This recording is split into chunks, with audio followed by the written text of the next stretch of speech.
Hi everybody, I'm making this video as I just woke up 20 minutes ago, drinking my morning coffee, and I wanted to share the benefits of sleep in not just quality of life and health in general, but as well, I believe, has life extension properties as well.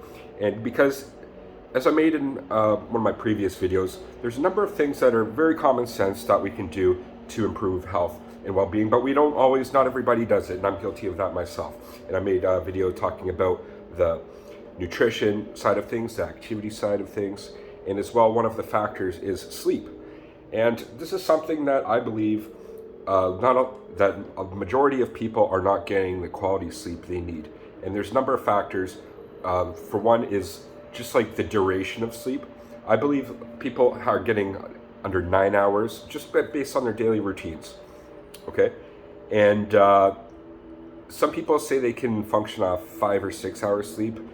I really do not think that you're getting the right amount of time for your body to recover, especially if you're doing if you're highly active and you're doing a large amount of strength training. Because when we're doing strength training, our body breaks down muscles and uses a lot of energy, and there's a lot of stress hormones released.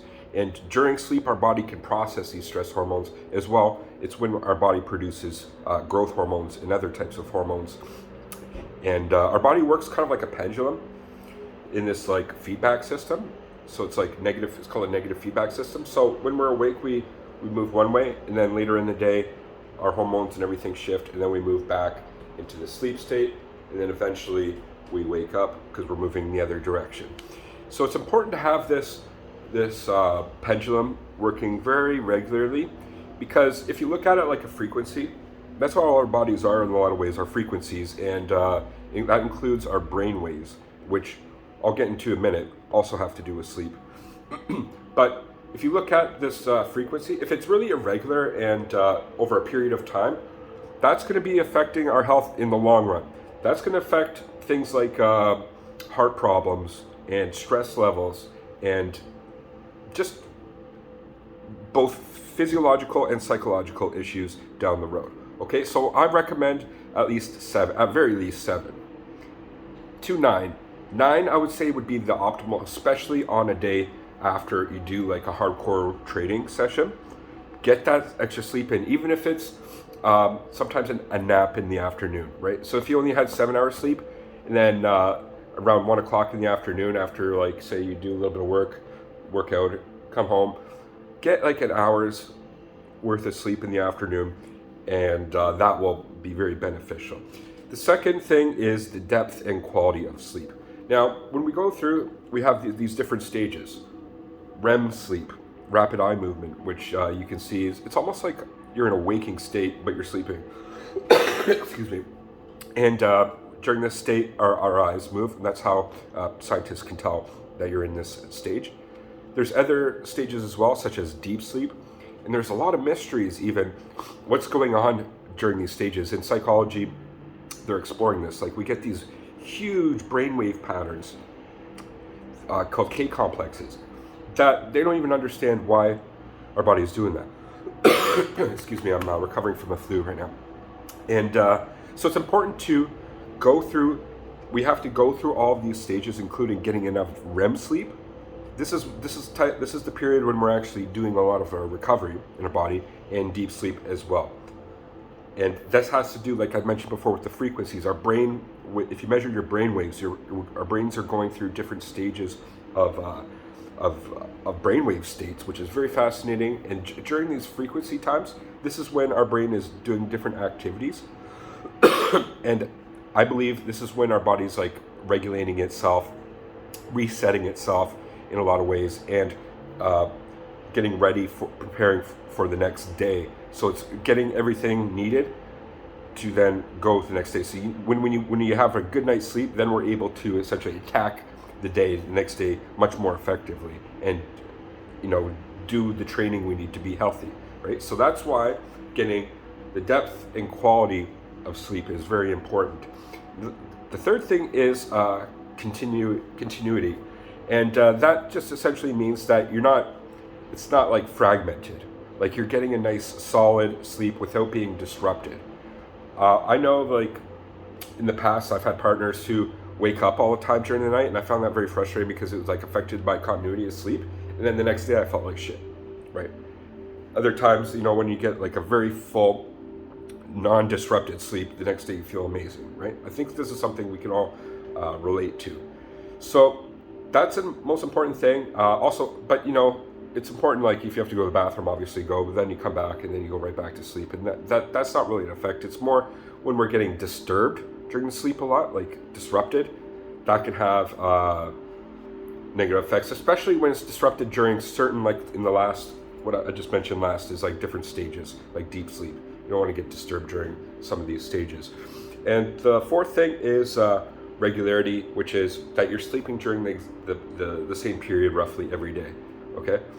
And that means, like, I know that somebody who works like a night shift some weeks and then day shifts other weeks, this affects the regularity, and this can have a big effect on our just general circadian rhythm. And then, like, if you look at it, like the bigger picture, that this disruption and this change all the time, that's going to affect a lot of process in the body, I believe, like hormones, hormonal regulation, because our hormones are very much synced with the circadian rhythm. They even did experiments where they put people underground, so they didn't know what time of day it was, and or have any like sun clues, and they were still on rhythm. Our body works in this rhythm, right? Circadian rhythm. And I mentioned sun. That's an important thing too. Like when we wake up, to look at the sun, get that burst of sunshine, because that affects in our like pineal gland, our like to wake us up and to give us energy as well. Light is just a clue in the feedback system of nature, and in nature we see that a lot with like birds who are chirping first as soon as the crack of dawn, because that's like they're essentially, their hormones are waking up and they're chirping, right? And that's the same thing with us that we need to do as well. I recommend waking up as early as possible. I know it doesn't have to be like 5 in the morning, but getting up, getting that like burst of light first thing in the morning will have a major effect on your tone of the day. How we wake up is going to set the tone of the day as well.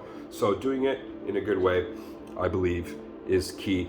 And as well, I'll mention that this is my own technique now, and this isn't something that scientifically I can back up, but around once a month I do something called a sleep fast, which is essentially I stay up for a full day. Okay, so that kind of counters what other things I was just talking about, which is regularity and continuity and duration. Like, no, I recommend staying awake sometimes for at least a full day. And what that does is essentially like an elastic band. You're pushing the limits, and then when you go back into the sleep, you go into the fuller and deeper. And it's really amazing what happens there. I think it's kind of like, in a way, I see it as like cleaning a slate of like your consciousness sometimes. Not in a bad way. It's not like you're wiping your memory or anything, but it's like it cleans everything out. And potentially you can do it alongside of an actual food fast as well. But I call it sleep fasting. I don't recommend doing it a lot.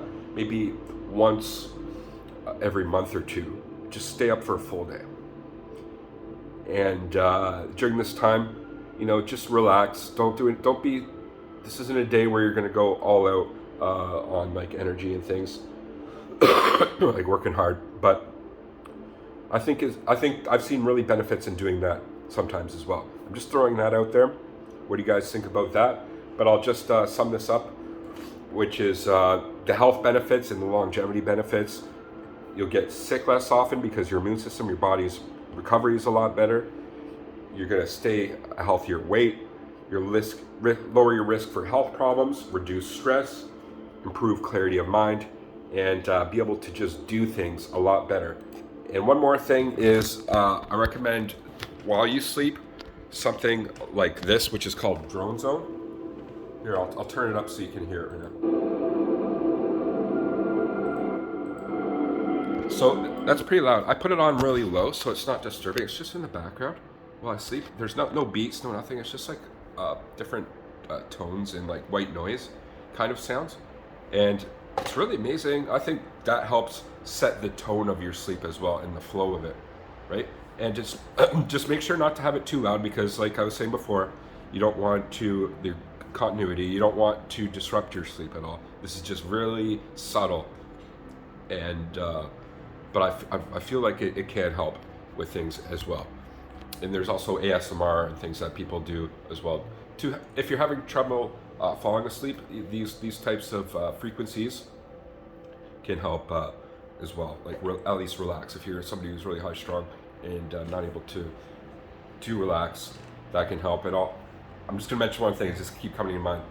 If you're also somebody who has trouble sleeping, earlier, like a few hours before you sleep, you can take something like theanine, which is essentially a green tea extract, and that has a very calming effect.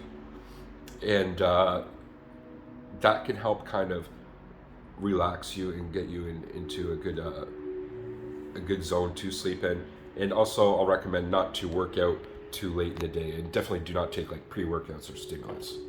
Obviously, at least like 8 hours before you go to bed, because yeah, like I don't know. I've done that before, where I've taken pre-workout around 4 or 5 o'clock at night. I've gone to bed at like 11, and I wasn't able to sleep till like 1 or 2 o'clock sometimes. So don't do that. If you have trouble with insomnia, there's a lot of information online to work with. But just to sum up, these types of techniques or these factors involved in sleep it has to do a lot with rhythm, our biorhythms and our frequencies. If we get in the right biorhythms, I believe these are the types of things that will help us very much on a physiological level, but as well as it's all psychological as well. It's all tied in, psycho-emotional, physiological level. That can help us, I believe, go into our older years much more healthier and live longer and look better. It's not just about living longer, life extension. It's about like being looking younger as well, being younger, feeling younger into your 40s and 50s. I'm approaching 40 right now. I get mistaken a lot of time for being in my 20s still. I believe over the years I've gotten really good sleep. I think this is one of the major factors that has helped me, my youthfulness over the years. Even though I don't look, I just woke up now, I'm kind of sick right now. I probably don't look like the healthiest at the moment, but I am generally I feel like I'm in my 20s still skateboarding and doing things that I think. And I notice after like a really hardcore exercise day, getting that 9 hours sleep compared to say like 7 hours, those extra few hours make a huge difference the next day, next 2 days even, on the delayed muscle onset soreness. Okay, I'll leave it there. That's a lot. I think that's good for now as far as sleep goes. If you have any things I missed, maybe leave in the comments section below. Anything you agree with, disagree with, any questions, anything else you would like me to talk about dealing with life extension and just health in general, leave in the comments section below. Thanks guys for watching. Peace.